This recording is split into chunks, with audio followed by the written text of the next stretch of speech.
para salafun saleh mereka tidak terlalu dalam membahas tentang apa yang berhubungan dengan Allah, dan jangan terlalu dalam ilmu tauhid, jangan terlalu dalam.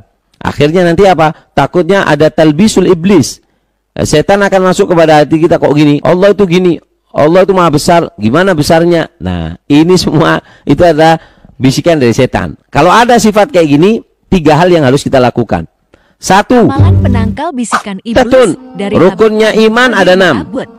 Antu'mina billah, beriman kepada Allah. Untuk supaya kita dikatakan beriman kepada Allah, iman kepada Allah, ada 5 poin penting yang harus ditanamkan di dalam diri kita, di dalam hati kita. 5 poin.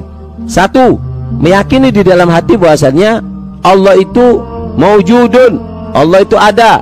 Yang kedua, harus mengetahui dan belajar tentang sifat wajib bagi Allah. Yang ketiga, harus mengetahui dan belajar sifat mustahil bagi Allah. Ada sifat-sifat mustahil yang tidak boleh disandarkan kepada Allah. Nah, itu harus kita tahu. Kalau kita nggak tahu, maka kita nanti akan suudzon kepada Allah. Ini harus tahu, mengetahui dan belajar sifat-sifat mustahil, sifat yang tidak boleh disandarkan kepada Allah. Yang keempat, harus ditanamkan di dalam hati kita bahwasanya Allah itu semua sifat kesempurnaan itu hanyalah milik Allah. Jadi semua sifat yang dimiliki Allah adalah sifat kesempurnaan. Yang kelima, munazza'an jami'in nuqsan, bahwasanya tidak ada celah bagi sifat-sifatnya Allah. Nah, jika ada 5 ini ada dalam diri kita, maka iman kita akan kuat kepada Allah. Nah, iman kepada Allah ini harus punya guru. Nah, dari guru itulah kita diajari ilmu tauhid, diajari aqidatul awam, sifat-sifatnya Allah, sifat wajib bagi Allah, sifat mustahil bagi Allah, sifat ini, sifat itu. Nah, perlunya kita juga duduk dengan orang saleh dan yang berhubungan dengan Allah. Para salafun saleh mereka tidak terlalu dalam membahas tentang apa yang berhubungan dengan Allah. Mereka nggak terlalu, yang penting tahu sifat wajib bagi Allah, sifat mustahil bagi Allah. Allah itu berhak menerima semua sifat kesempurnaan dan terbebas daripada sifat celah apapun. Itu sudah cukup di dalam diri seseorang untuk dikatakan beriman. Dan jangan terlalu dalam ilmu tauhid, jangan terlalu dalam. Akhirnya nanti apa? Takutnya ada talbisul iblis. Setan akan masuk kepada hati kita, kok gini, kalau gini gimana, kok gini, kok itu.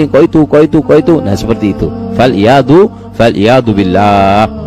Kalau kita ada gitu, gimana Beb? Bisikan setan, kita ini suka disuruh tanya-tanya tentang yang berurusan dengan Allah. Allah itu gini, Allah itu maha besar, gimana besarnya? Nah, ini semua itu adalah bisikan dari setan. Kalau ada sifat kayak gini, 3 hal yang harus kita lakukan. 1, kita paling dengan yang lain. Astagfirullahaladzim, kita sibukkan dengan yang lain. Itu yang pertama. Yang kedua, yaitu adalah membaca di dada ini, membaca alam nasrah laka sadrak wa wada'na anka wizrak alladhi anqadha dhahrak wa rafa'na laka dhikrak fa inna ma'al usri yusra fa idza faraghta fansab wa ila rabbika farghab.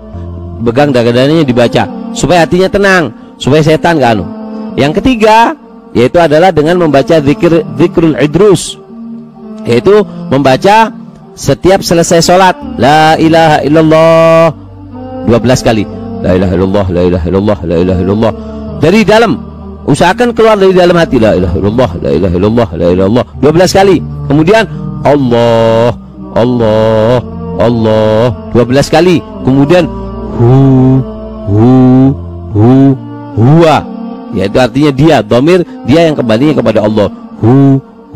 Ini ada zikirnya Al-Habib Abdullah Al-Idrus. Dikatakan wa dzikrul idrusi gud bil ajla anil qalbi sada lisadiqina. Orang yang baca ini, kalau hatinya ada karat, ada bisikan buruk atau keinginan kemaksiatan atau nggak bisa melupakan hal yang jelek, hatinya nggak tenang, hatinya bimbang, maka dibaca zikir ini, zikir Al-Habib Abdullah Al-Idrus bin Abu Bakar As-Sakran bin Abdurrahman As-Sigaf. Dibaca ini. Nah, idza sahhatil ijazah, jika sah ijazah saya dari guru-guru saya yang ada di Hadramaut, terutama min Sayyidil Habib Umar, ajaznakum, saya ijazahkan kepada kalian yang mendengarkan siaran ini, live ini, atau lihat dari YouTube, atau dipotong video ini kemudian dibagikan, saya ijazahkan kepada kalian semua untuk membaca ini supaya menghilangkan daripada bisikan-bisikan buruk dan bisikan-bisikan jelek atau keinginan-keinginan kemaksiatan yang ada di dalam hati. Mudah-mudahan hati kita dijadikan hati yang bersih, insyaallah. Amin Allahumma amin, Allahumma amin. Ini 3 hal yang harus dilakukan kalau orang di dalam hatinya itu ada dibuat ragu oleh setan. Nah,